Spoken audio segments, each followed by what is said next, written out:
এক নোয়াখালীর লোক ভুলবশত অন্য এক নম্বরে 1000 টাকা রিচার্জ করে ফেললো।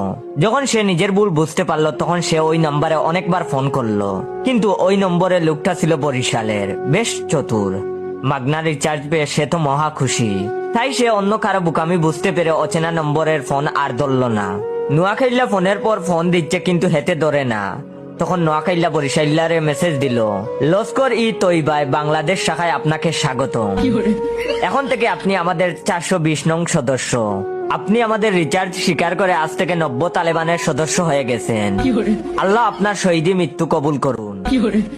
আর জনাব, সতর্ক থাকবেন, দেশের ডিবি এজেন্টরা এবং বিদেশ থেকে আমাদের উপর কড়া নজর রাখছে। আপনার ফোন খুব সাবধানে ব্যবহার করবেন, কোনো অচেনা নম্বরে কারোর সাথে কথা বলবেন না। তবে আমার নাম্বারটি সেভ করুন, অতি শীঘ্রই পরবর্তী নির্দেশনা আসতেছে।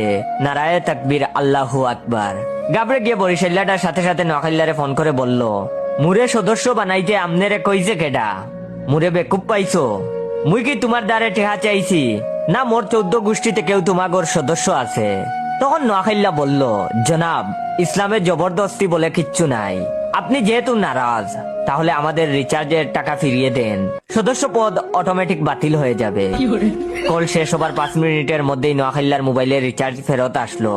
নোয়াখাইল্লা এবার আবার মেসেজ পাঠালো, ও মনু, বেকুব কি মুই না তুমি, আমি কিন্তু নোয়াখাইল্লা।